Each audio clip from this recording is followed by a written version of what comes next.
নমস্কার বন্ধুরা, কেমন আছেন সবাই? সুখী গৃহবধূর পেজে আবার আমি একটি ভিডিও নিয়ে চলে এলাম। তো ঘুরতে যাওয়ার এটা চতুর্থ দিন চলছিল এবং আপনাদের সাথে বারেক আমি একটা ভিডিও শেয়ার করছি। তো এটা চলেছি আমাদের হোটেলের পথে, সেই দিনটা দেখালামই। হোটেলের পথে চলেছি এবং এটা সেই ভিডিওটাই। এটা একটা অন্য জায়গা। আমরা মোটামুটি এনজিপি, তারপর কালিম্পং হয়ে, তারপর কালিম্পংয়ে দুদিন থেকে এটা একটা অন্য একটা জায়গায় চলেছি। কিছু কারণবশত কপিরাইটের কারণে আমি জায়গার নামটা উল্লেখ করছি না এবং আমি বারবারই বলবো, কপিরাইট সম্বন্ধে আমার কোনো ধারণা নেই। আপনারা যারা সাবস্ক্রাইবার আছেন, কপিরাইট কিভাবে হয় সেটাতে যদি কমেন্টে জানান খুব উপকার হয়। প্রত্যেক ভিডিওতেই বলি, এই ভিডিওটাতেও বললাম। তো আমার ভিডিওগুলো ভালো লাগলে আপনারা লাইক, শেয়ার, সাবস্ক্রাইব করে পাশে থাকবেন। দেখুন কত সুন্দর পাহাড়ি দৃশ্য এবং চলেছি। একটুও টায়ার্ড লাগছিল না, কারণ দৃশ্য দেখেই মন মুগ্ধ। নাহলে তো ফিরে গিয়ে আবার রোজের জীবনে যেই সব টেনশান, কাজ কারবার তো থাকেই, সেজন্য প্রচুর এনজয় করছিলাম। একটু ঠান্ডাটার জন্য খুব কষ্ট হচ্ছিল, নাহলে সব কিছু ঠিকঠাকই ছিল।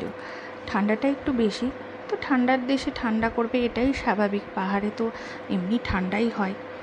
দেখুন দূরের মেঘগুলো কত সুন্দর লাগছে এবং আমার ছেলেও অবাক হয়ে যাচ্ছিল যে বাবা 4-5 দিনের জন্যই ঘুরতে নিয়ে যায়, কিন্তু এখানে এত দিনের জন্য ঘুরতে নিয়ে গেছে। লাস্টে 4-5 দিনের মাথায়, মানে আজকে রাত থেকে টানা 4 থেকে 5 দিনের মাথায় ও বলছে বাবা বাড়ি চলো, আমি আর পারছি না, এত ঠান্ডা।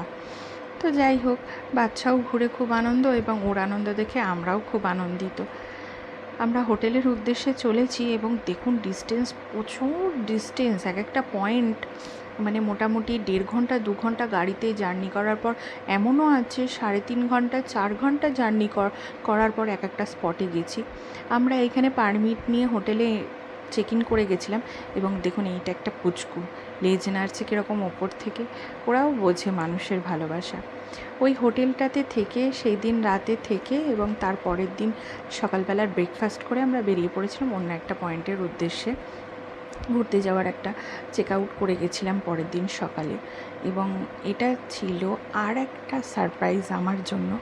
আর একটা নতুন নদী। এখানকার নদীগুলোকে খোলা বলা হয়।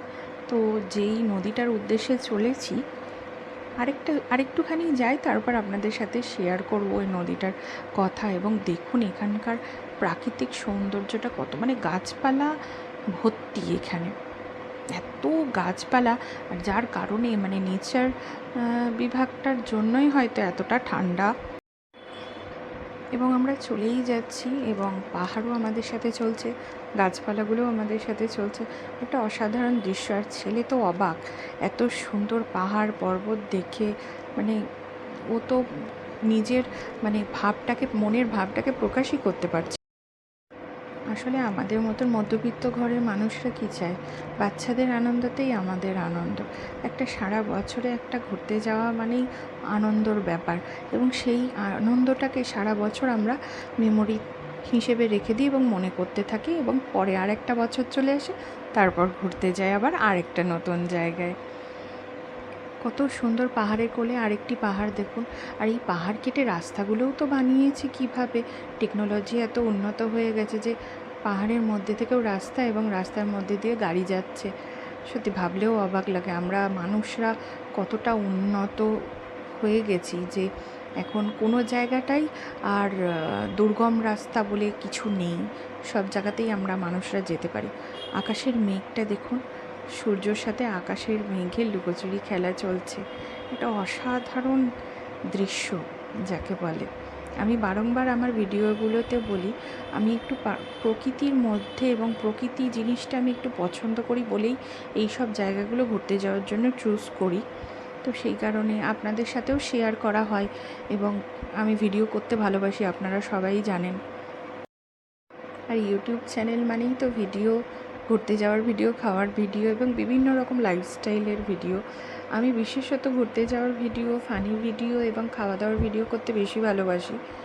এবং দেখুন যেমন রোদটা চলে যাচ্ছে আর তখন প্রচণ্ড ঠান্ডা পড়ছে। আমার ভিডিওগুলো ভালো লাগলে আপনারা please like, share and subscribe করবেন।